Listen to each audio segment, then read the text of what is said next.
त्रिराष्ट्रीय गस्तरे प्रधानमंत्री नरेंद्र मोदी यह गस्त समय ही निर्धारण हो पारे ओडिशा रे पस्को प्रकल्पर भाग्य। गस्तर शेष पर्यायर मोदी जिबे दक्षिण कोरिया। सेठाकार राष्ट्रपति मोदी देशर यह सर्वबृहत विदेशी पुंजीनिवेशकारी कंपानी पस्को संपर्क में आलोचना करिवार अछि। तेबे समस्या जाल में छंदी होइतबा पस्को पई मुकुलिबार बाट फिटिब तो लेउटिला पस्को प्रसंग। दक्षिण कोरिया रे मोदी एवं दक्षिण कोरिया राष्ट्रपति पार्क गुनहेंग मध्य कथबार्ता बेले उठिब पस्को इश्यू। सुपारिश माध्यम पस्कोर खंडाधार खणी आशा मौलिबा परे उभय राष्ट्र मध्य एहा हेब प्रथम कथबार्ता। गत नवेम्बर मासरे उभयक मध्य साक्षात बेले भी एही प्रसंग उठिथिला। पार्क कहिथिले खणी मिलिबारे विलंब जोगु ओडिसा रे पस्को प्रकल्प काम आगे पारु नाही। 52,000 कोटी टंकार एही मेगा प्रकल्प प्रति स्वतंत्र ध्यान देबाकू अनुरोध करथिले पार्क। मोदी मध्य प्रकल्प पई जेउ सब समस्या रहिछि राज्य सरकार को सह मिसी तार समाधान करबाकू चेष्टा करिवे बोली प्रतिश्रुति दैथिले।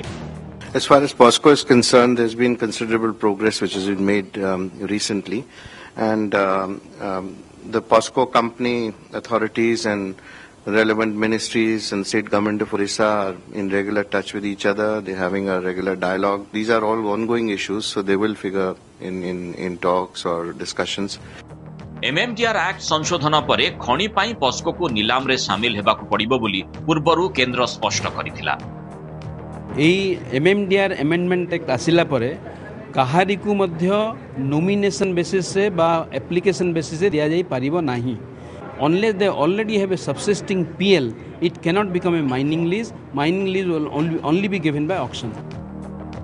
किछि दिन तळे उभय पस्को एवं राज्य सरकार मध्य चिठी युद्ध पूरा प्रसंग को रोचक करिथिला। इडको को पस्को चिठी लेखि जमी अधिग्रहण पाई देथिबा 30 कोटी टंकार हिसाब मागिथिला। आउ एक चिठी रे इडको को कंपनी 11 कोटी 21 लाख टंका फेरस्त मागिथिला। सेपटे इडको पस्को को चिठी लेखिबा सह 54 कोटी टंका पैठ करिबा पाई कहिछि। 6 मास मध्य टंका पैठ करा न गले लीज सैंक्शन ऑर्डर बातिल कराजिबो बोली कुहा जाइथिला। आउ एबे मोदी त्रिराष्ट्रीय गस्त बेले साउथ कोरिया रे पस्कोर भविष्यत नै कोन आलोचना हेबो ता उपरे नजर। Bureau report, OTV.